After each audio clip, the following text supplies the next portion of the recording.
Bonjour et bienvenue dans les Rencontres d'Alex, votre podcast semi-hebdomadaire qui va à la rencontre des différents domaines tels que le graphisme, l'art, le cinéma et la musique. Retrouvez des interviews avec des professionnels du monde de la création graphique, des découvertes artistiques à travers des commentaires d'exposition, une certaine sensibilité visuelle dans des œuvres cinématographiques et un travail de perception d'image de la musicalité. Bonne écoute et bonne émission. Salut tout le monde, on se retrouve aujourd'hui pour un nouvel épisode, c'est l'épisode 2 de mon mémoire consacré au graphisme alternatif et nous allons écouter ensemble ma grande partie 1 consacrée à Adobe. En premier lieu, essayons de comprendre ce qu'est Adobe et pourquoi ce mastodonte commence à me poser problème. Pour citer Sun Tzu dans L'Art de la guerre, connais ton ennemi et connais-toi toi-même, car à partir de maintenant, je pars en guerre contre la daube que sont ces logiciels. Adobe System Incorporated, a été fondé en 1982 par John Warnock et Charles Geschke, deux informaticiens américains. Selon Wikipédia, Adobe vient du nom de la rivière Adobe Creek, située en Californie, qui coule derrière la maison de son fondateur, John Warnock. L'entreprise a été l'un des premiers développeurs de logiciels de publication électronique, notamment avec son produit phare, Adobe Acrobat, un logiciel de lecture et d'écriture de fichiers PDF, le Portable Document Format, qui se traduit de l'anglais en format de document portable, un format de fichier informatique créé par Adobe. Au fil des années, Adobe a élargi son portefeuille de produits pour inclure des logiciels de création graphique et de retouche d'images, tels que Photoshop et Illustrator. L'entreprise a également développé des outils de développement de contenu web tels que Dreamweaver. Aujourd'hui, Adobe est l'un des principaux fournisseurs de logiciels de création professionnelle et continue de lancer de nouveaux produits et de services innovants. La suite Adobe possède des avantages pour les professionnels de la création. Tout d'abord, elle propose une vaste gamme d'outils pour la création graphique, le montage vidéo, le développement web, la photographie, la 3D et plus encore. Cela signifie que les utilisateurs peuvent utiliser la suite Adobe pour créer pratiquement tous les types de contenus selon le support ou le média. Deuxièmement, la suite Adobe est constamment mise à jour avec de nouvelles fonctionnalités et améliorations. Les utilisateurs ont toujours accès aux dernières technologies et outils de création.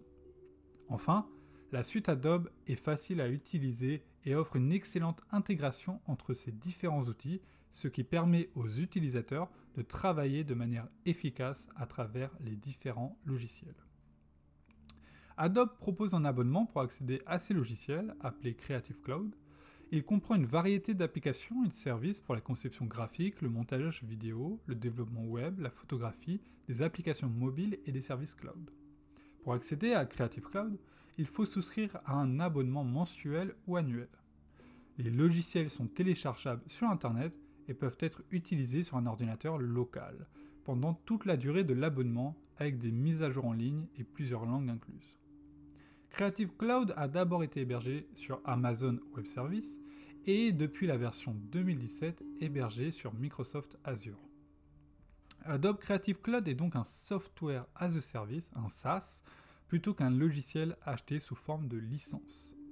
Pour avoir une vue d'ensemble sur les termes évoqués, je vais redéfinir les mots employés afin d'avoir une bonne compréhension de tous. Un logiciel est un programme informatique qui peut être installé sur un ordinateur ou un appareil mobile et utilisé pour effectuer des tâches spécifiques. Les logiciels sont souvent vendus sous forme de licence, ce qui signifie que l'utilisateur paye une somme d'argent pour pouvoir utiliser le logiciel.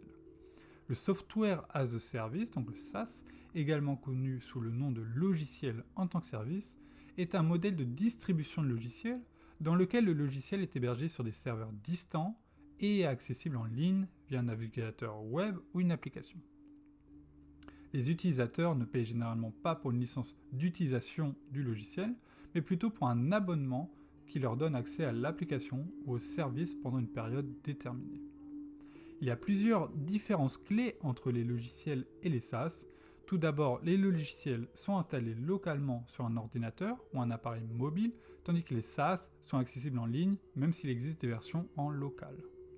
En résumé, Les logiciels sont installés localement et achetés sous forme de licence, tandis que les SaaS sont accessibles en ligne et proposés sous forme d'abonnement.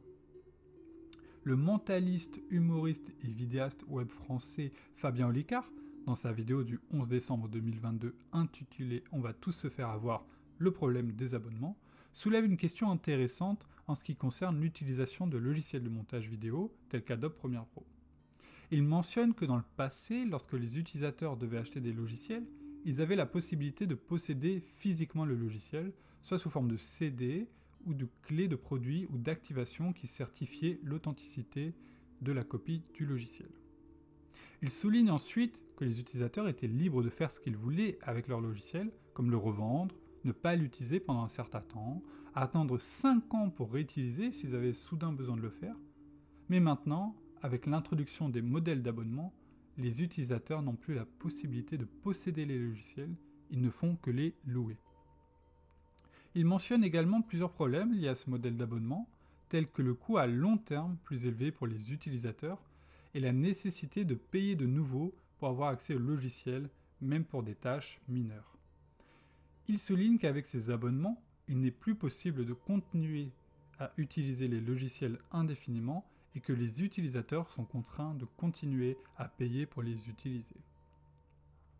Malgré les avantages de cette suite, je repense à mon histoire de crack, une phrase que mon professeur Jonathan Moon, chef de studio dans le milieu de l'édition et la pub, nous a formulée une fois en cours, résonne dans ma tête.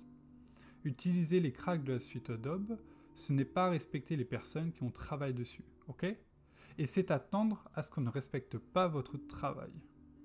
Repenser à ce souvenir m'invite à faire des recherches sur l'histoire du crack et son utilisation actuelle. Rentrons maintenant dans ma première partie de cette grande partie, crack. Le craquage de logiciels est un phénomène qui existe depuis les débuts de l'industrie du logiciel. Il s'agit de la distribution illégale de logiciels en contournant les protections de sécurité mises en place par les éditeurs. Les crackers, qui sont les personnes qui effectuent ces piratages, utilisent des techniques variées pour contourner les protections comme le reverse engineering, qui consiste à étudier un objet pour en déterminer le fonctionnement interne, et le décryptage de code. L'un des premiers exemples de craquage de logiciels est celui de John Draper, connu également sous le nom de Captain Crunch, un pirate informatique actif dans les années 1970. Il a été connu pour avoir craqué de nombreux logiciels populaires de l'époque, comme le système d'exploitation de DSI OpenVMS. Son surnom provient des céréales Cap'n Crunch de la société Quaker Oat. Vendues dans les années 60, les boîtes contenaient un sifflet pour enfants qui avait une fréquence de 2600 Hz, capable de déclencher un bug dans les téléphones de l'époque. Il pouvait ainsi passer gratuitement des appels, même si John a démenti cette légende du sifflet. John Draper a par la suite conçu des boîtiers électroniques capables de reproduire les tonalités de différents opérateurs. 5 États américains ont porté plainte contre lui pour piratage téléphonique. Il écopa de 2 mois de prison en Australie. Mais John Draper s'est alors converti en développeur. Il a ainsi conçu le logiciel de traitement de texte EasyWriter pour l'Apple II. L'application est aussi portée sur le premier PC d'IBM.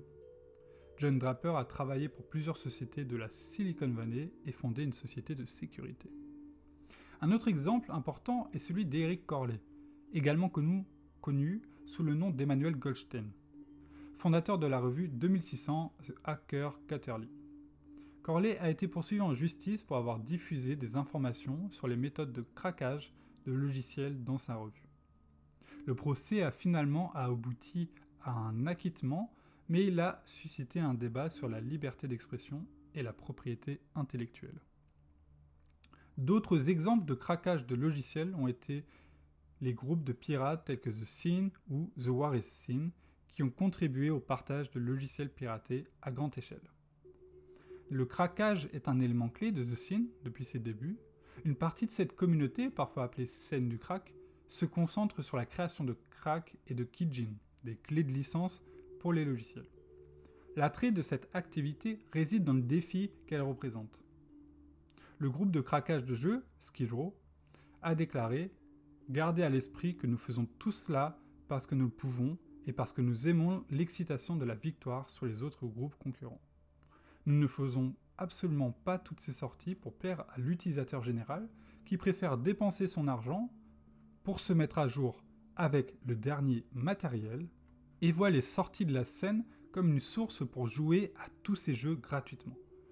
Amusez-vous bien et n'oubliez pas que si vous aimez, soutenez le développeur. De leur côté, le groupe de piratage de jeux Meet exprime dans ses fichiers « Nous faisons cela juste pour le plaisir. Nous sommes contre tout profit ou commercialisation du piratage. Nous ne diffusons aucune version, d'autres le font. En fait, nous achetons tous nos propres jeux avec nos propres fonds durement gagnés et travaillés. Ce qui est fait via nos emplois de notre propre vie réelle. Comme nous aimons les jeux originaux, rien ne veut un original de qualité. Si vous aimez ce jeu, achetez-le, nous l'avons fait. » J'ai souvent recours à des cracks de logiciels pour avoir accès aux programmes dont j'ai besoin. Mon principal argument est d'ordre financier, car l'année dernière, lorsque j'ai configuré mon ordinateur, j'ai acheté ma première licence Windows de toute ma vie. Je ne suis pas le seul dans ce cas, le streamer professionnel et patron de l'écurie BMS eSport, Joël Postbad, a également révélé via un tweet avoir acheté une licence pour les mêmes raisons que moi, à savoir le coût. Il est en effet possible d'acheter une licence pour moins de 10 €, 8,99 € pour être exact, sur le site Rue du Commerce.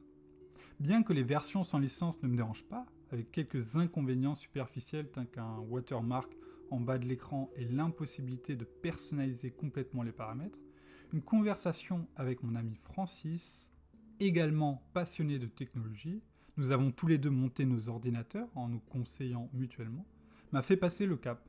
Ses arguments étaient les suivants. Pour le prix d'un grec, cela t'évite de devoir le craquer et de potentiellement échouer dans la manipulation ou d'être exposé à des attaques via des failles de sécurité. J'ai également accès actuellement à une licence Creative Cloud. Malgré la disponibilité d'une licence offerte par mon établissement scolaire, je me suis retrouvé confronté à un dilemme.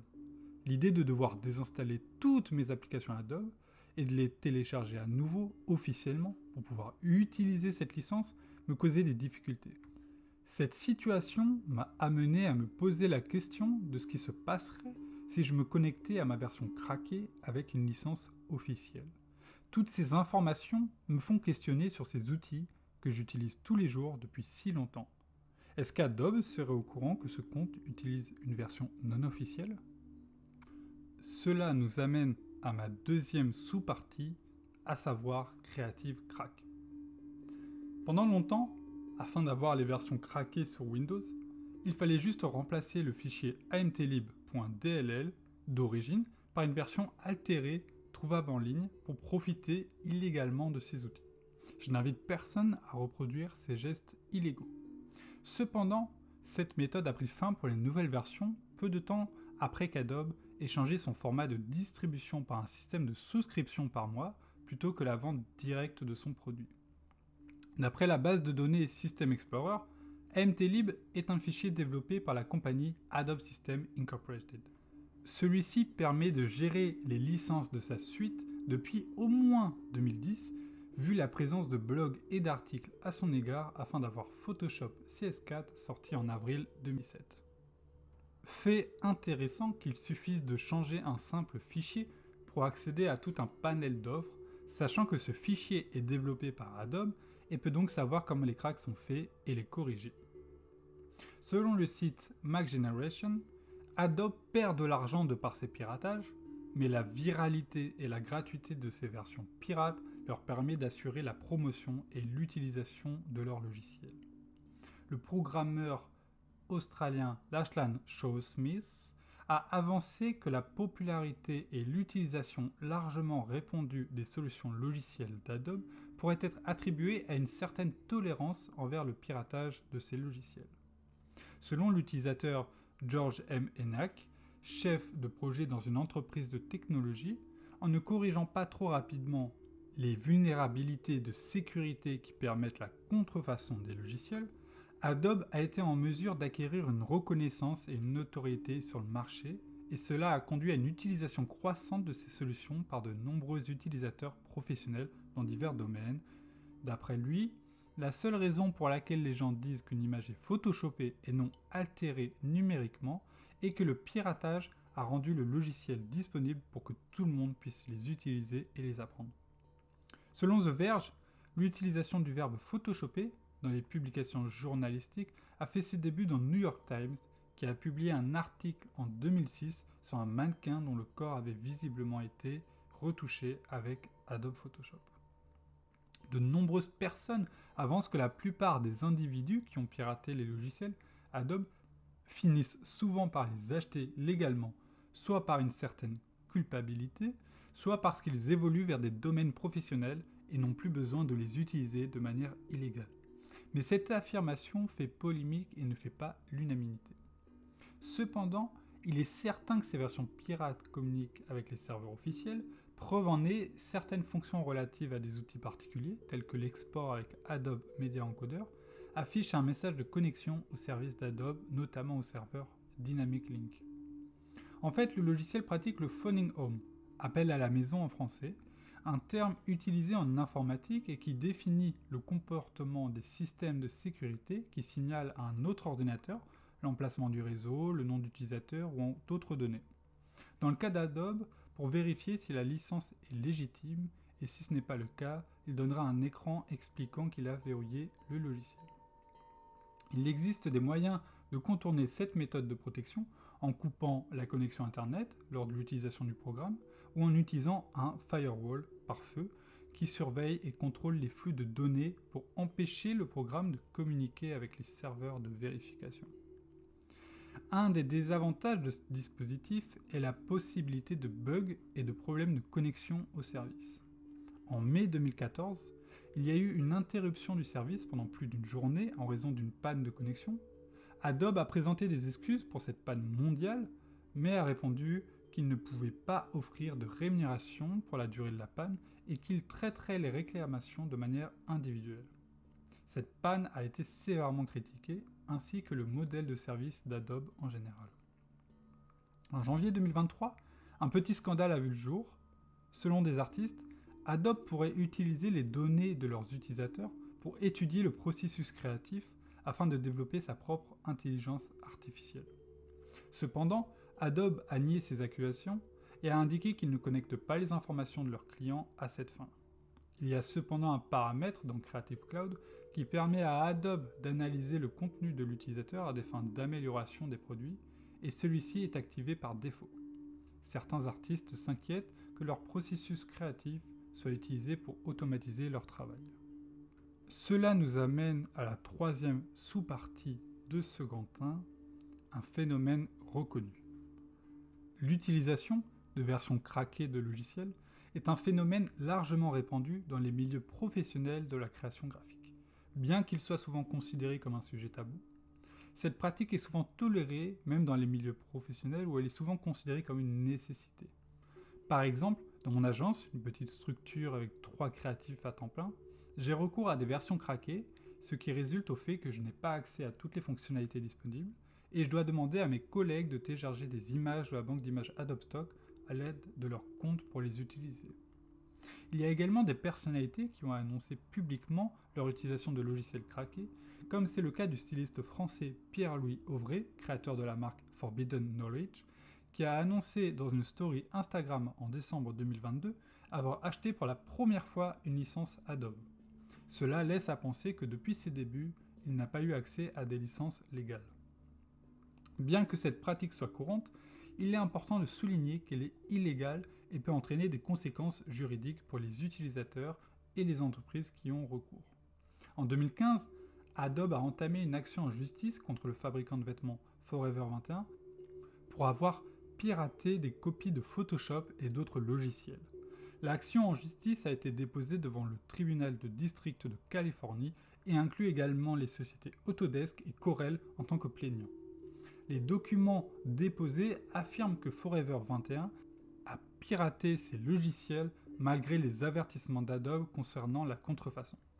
Adobe prétend disposer de preuves telles que les numéros de série et les dates d'utilisation des logiciels volés. Les sociétés demandent au tribunal de mettre fin aux activités de Forever 21 ainsi qu'un versement de compensation pour les dommages causés par ces activités illégales. Pour en revenir à mon problème de licence, je pense au plus important, le futur, l'après. Une fois ma formation finie, une fois que je travaillerai pour une entreprise ou à mon compte, lorsque je n'aurai plus cette licence et que si malencontreusement un jour Adobe patche ses cracks, qui d'après le journal spécialisé en photographie Petapixel se retrouve sur le web même pas un jour après la sortie des versions officielles, combien de personnes se retrouveront sans rien ? Devront-ils acheter une licence afin de continuer, comme cela devait être normalement, de travailler avec ces outils ? Et si Adobe, en tant que bon samaritain, décide d'augmenter le prix de sa suite, est-ce que les utilisateurs seraient libres de s'en aller ? Je me pose alors cette question, en tant que graphiste, est-ce que nous sommes libres ou sommes-nous dépendants de ces outils ? C'était l'épisode 2 de ce podcast Graphisme Alternatif. Merci de l'avoir écouté et on se retrouve dans le prochain épisode pour parler de ma deuxième grande partie, c'est-à-dire la dépendance.